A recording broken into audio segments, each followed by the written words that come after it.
Alright,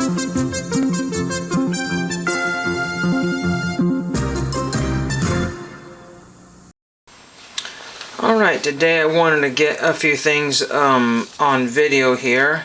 I just got a phone call here right before the video, so let's just see if I can remember what I was going to talk about. So Wednesdays are usually no mail for me, nothing in the box, and Thursdays are kind of hit and miss. It's after 10 o'clock and I checked and it wasn't there, so it probably will have something. I have virtually nothing on order.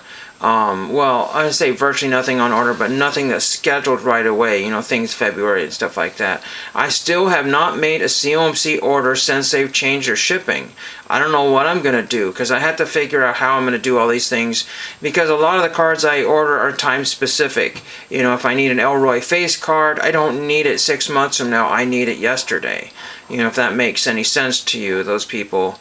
And so I'll just show you a couple things here. This just happens to be COMC. Marco Royce. Again, I tried to double check the spelling on that, but I couldn't figure. I mean the pronunciation on that. And somebody had apologized and said sorry for showing soccer cards. I don't think that anybody should have to be. I think that we should be apologizing for not showing enough soccer cards. Biggest sport in the entire world, and it gets neglected by, you know, 75% or more of YouTubers. So what's up with that one there? But, you know, in some cases there are cards that do get missed. But, you know, the thing about soccer is kind of niche to a lot of newer collectors or older collectors, and some of the cards are just stupid expensive. Very, very stupid expensive. This one here is numbered to, oh shoot, I don't know. I don't know what museum collection cost when it was originally purchased, but this card here, again, you're going to have to deal with glare big time here. This is player worn memorabilia. Okay, that's what it says there. I want to say this is 75 of 80, if that's what the number is there, 75 of 80.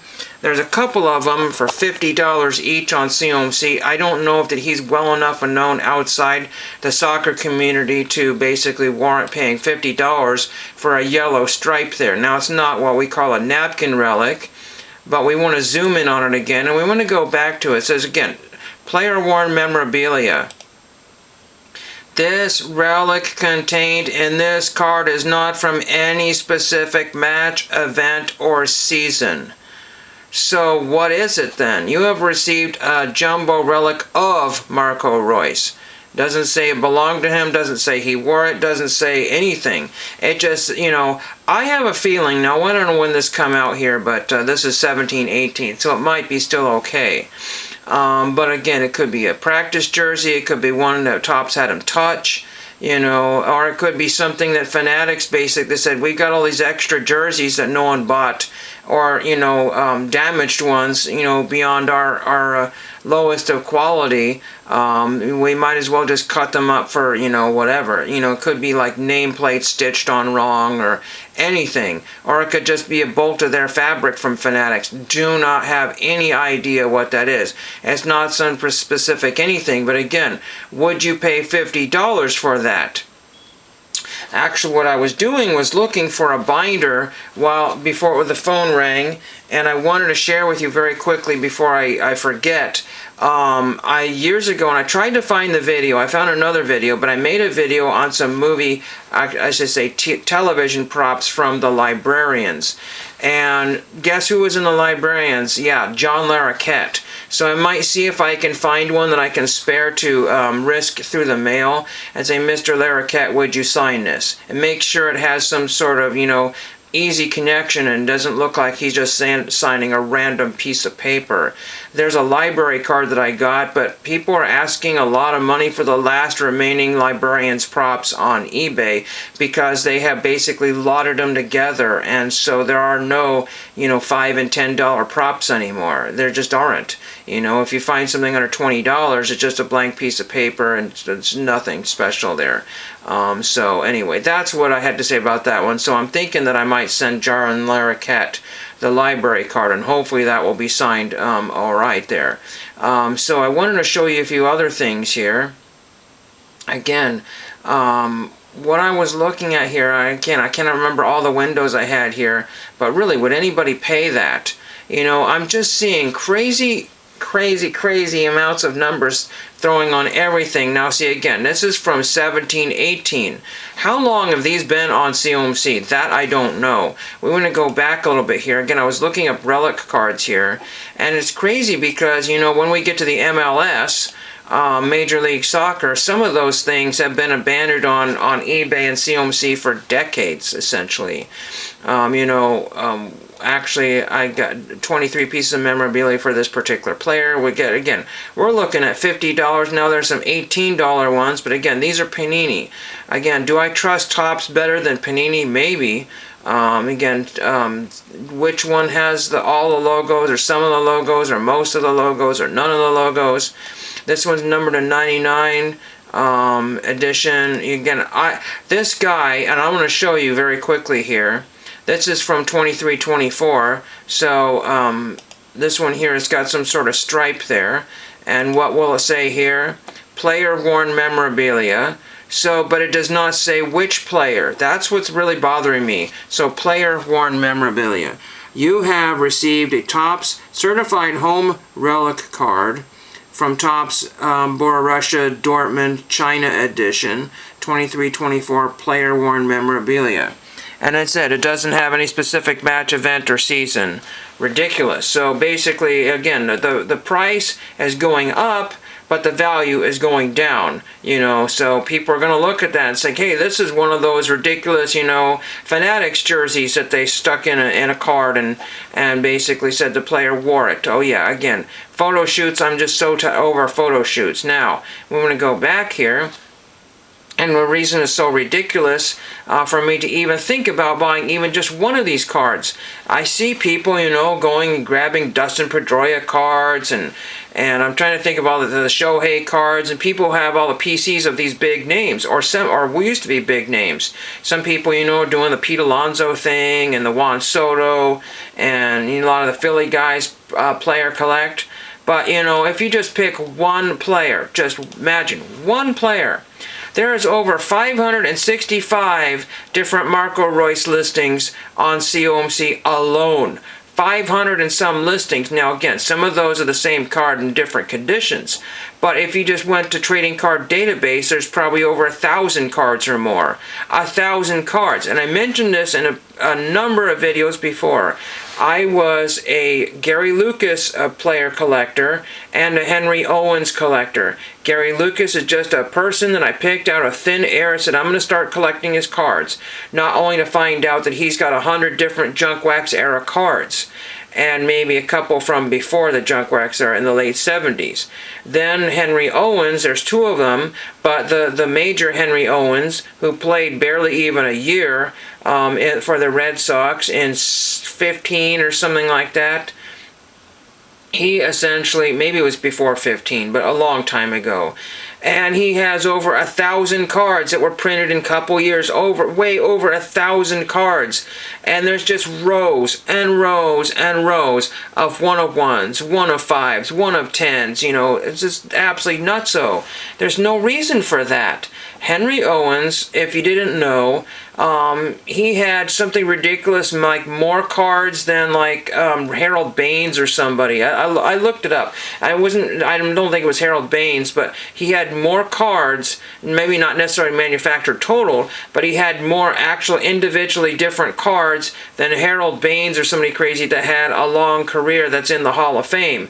It was the most ridiculous thing ever. But now, again, with the advent of all of these, you know, Throwback Thursdays and heritage products and things where we're putting veterans in, some of those players are getting crazy amount of modern cards post-playing careers. And some of the post-playing career cards of a lot of these players are double or triple the amount of playing days. It's absolutely bonkers, you know, to how even fathom to figure out how you're going to even work on just one player. Again, this is why it's important to me, and it isn't prevalent in my videos because I got so many different irons in the fire. It's important to me to stay hyper focused, because again, if I start working on a set, I better finish that set. You know, I've worked on the 58 Westerns, and I'm not done with that. I'm only 2/3 of the way done. Not finding, cards being replenished as fast as I would like to have there are cards out there, but not necessarily for the bulk deal and the price I want.